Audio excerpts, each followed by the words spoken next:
The new eruptions launched molten rocks into the air. A plume of ash billowed over the volcano on Tuesday, spreading sulfur dioxide in the air. Officials rated the air quality in the area as a condition red.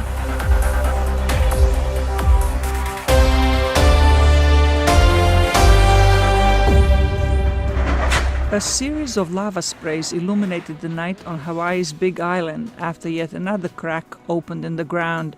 The new eruptions launched molten rocks into the air. I've actually seen rocks fly over the tree line and I can feel in my body. A plume of ash billowed over the volcano on Tuesday, spreading sulfur dioxide in the air. Officials rated the air quality in the area as a condition red, which means the air could pose an immediate danger, especially for the elderly, people with respiratory problems, and children. Fissures running through a residential area have damaged homes and forced evacuations. Officials can't say when the next eruption is coming or when the volcanic activity will stop. The 19th fissure opens around the Kilauea Volcano on Hawaii's Big Island in continued eruptions.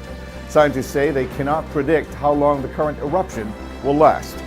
At this time, it's about 2 miles away from Highway 137 and is traveling at 100 yards per hour.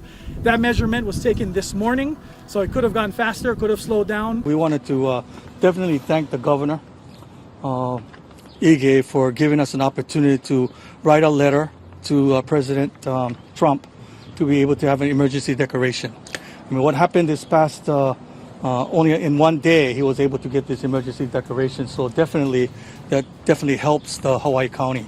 But basically, it's a team effort. It's a team effort of county, state, working with the federal government and also the National Guard to be able to coordinate this effort in regards to what's happening in Leilani Estates. Local officials say only a portion of the island has been affected. It's a very small area in Leilani Estates.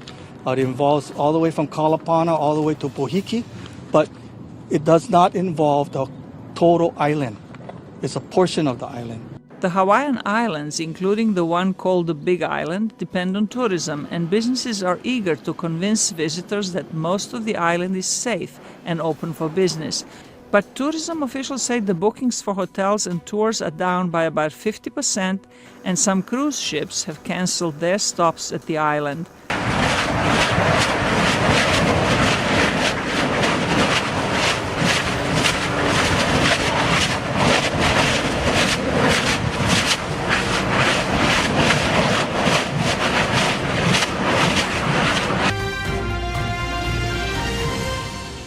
We have ongoing activity at Kilauea's summit, so the level of earthquake activity remains pretty elevated and the summit continues to subside. We're having continuing ash emissions from the summit crater. They're intermittent and they're rising a few thousand feet above the crater. Yesterday we had a little bit of ashfall down at Punalu'u. And that kind of activity may continue throughout the day if the situation stays as it is. But still pretty low level ash emissions, but lots of activity up there as far as the earthquake activity and subsidence. Down on the East Rift Zone, activity also continues. The biggest fissure we've had so far is fissure 17.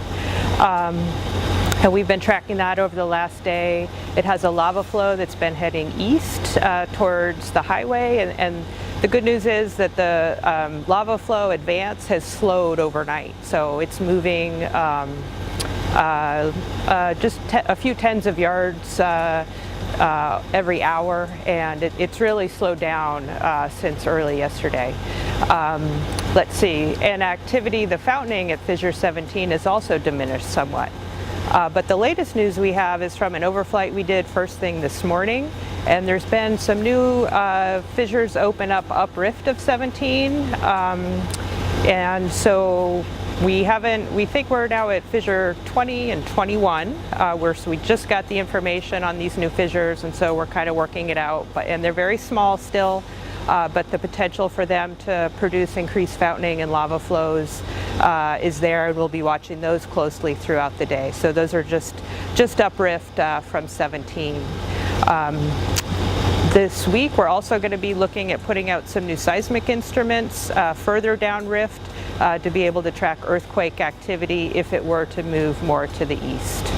Explosions intensified on Kilauea Volcano on Tuesday, spewing ash and sparking a red alert for aviation for the first time since the latest eruption began 12 days ago.